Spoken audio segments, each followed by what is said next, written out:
Podcasts are popular, but do you know how popular it is? There are currently over 2 million active podcasts and more than 48 million podcast episodes. Buzzsprout says that over 104 million Americans listen to podcasts regularly. It's a saturated market. And just like businesses, people are afraid to dip their toes into the world of podcasting. But don't be afraid. Podcasting can be fun and rewarding.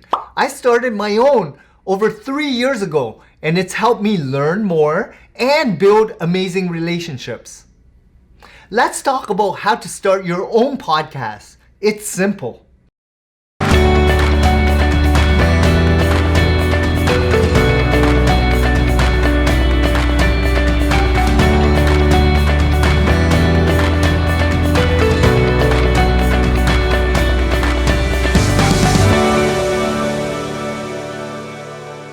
Hi, and welcome back to my channel. My name is John Vong, and I've been podcasting for over 3 years now. I've posted over 100 episodes, and I've been a guest on a lot more. My podcast isn't as famous as, say, Joe Rogan or Entrepreneurs on Fire, but I've still gained a lot from having a podcast. Today, I'm gonna give you a step-by-step guide on how to start one. Keep in mind, like many other platforms, it's not an overnight thing. Like starting a business, you must first sit down and think about why you want to start a podcast in the first place. Everything starts with planning, and the number one step is to answer this question. What is the purpose of your podcast? For me, I started my podcast because I want to share what I know to more people. It's always been my passion to educate business owners, and podcasting felt like a great avenue for that. Maybe you want to share some tips on how to be a better speaker or how to balance your finances. Find what speaks to you. What is your expertise, your passion? Step number 2 is to pick a topic. Remember, there will be many episodes. You can't run out of ideas early on. If you're into tech, talk about that. What are you an expert in? Ask your family, ask your friends, your colleagues. They would surely have an answer for you. Step number 3, identify your target audience. If you're on this step, you probably already know who those are. Millennials who are starting to think about their financial future, 20-something individuals who need an older person to give life advice. This is a time to ensure that you know who you will be talking to, who your targets are. That way, you can customize your podcast according to them. Personalization is a great way to make your listeners become comfortable listening to you.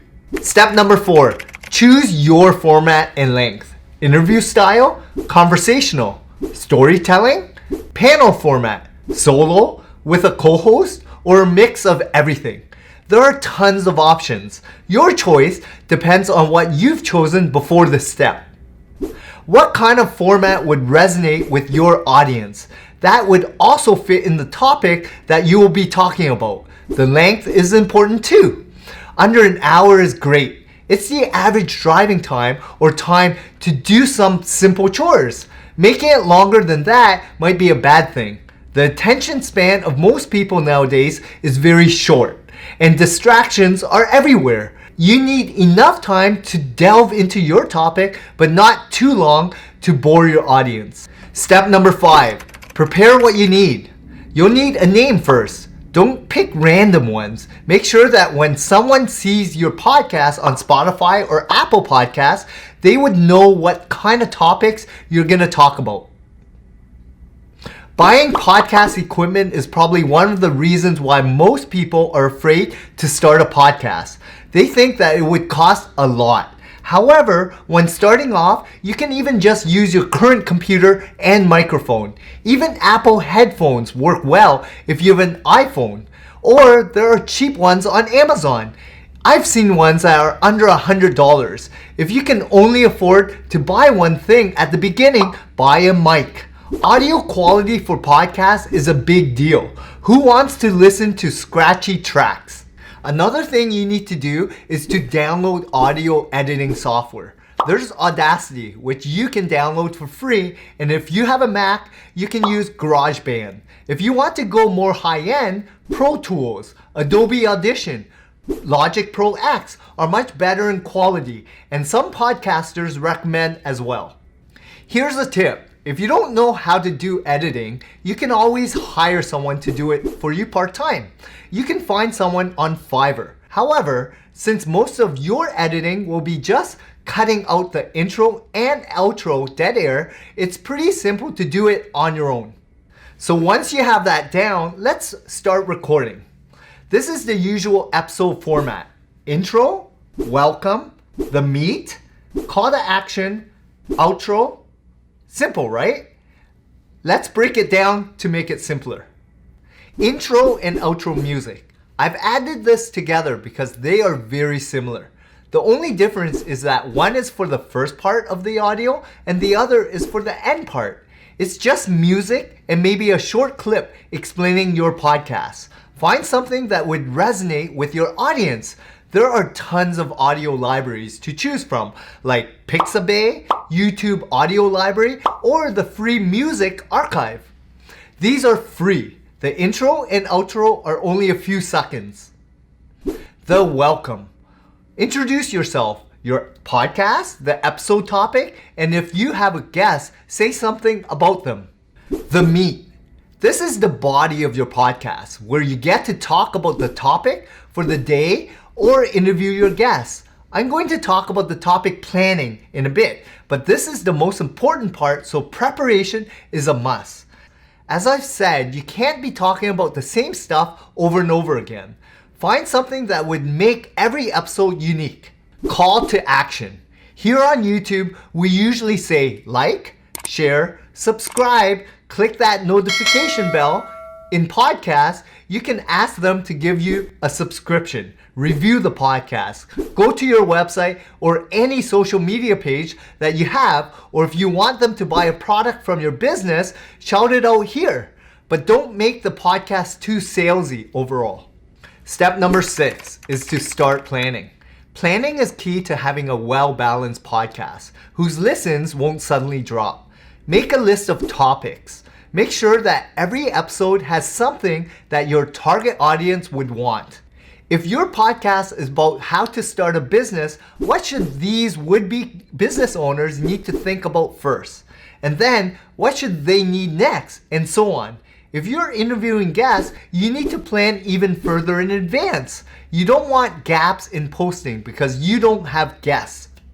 Step number 7 is to pick a hosting site. Podbean, Buzzsprout, Libsync.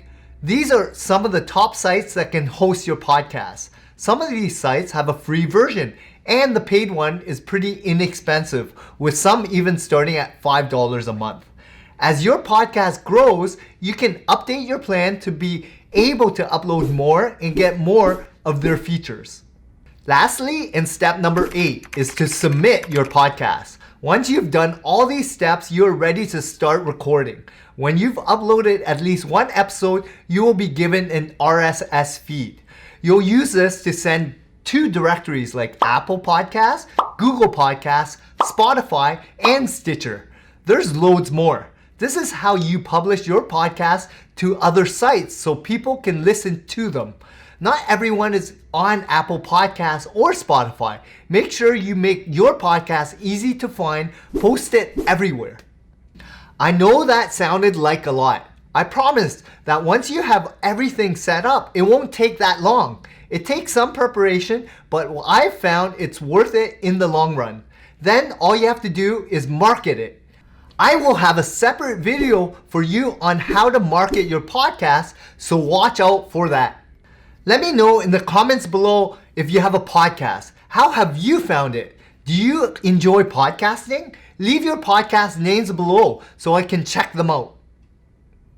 Thank you for watching this video. Don't forget to like this video, subscribe, hit that notification bell, and let's grow together.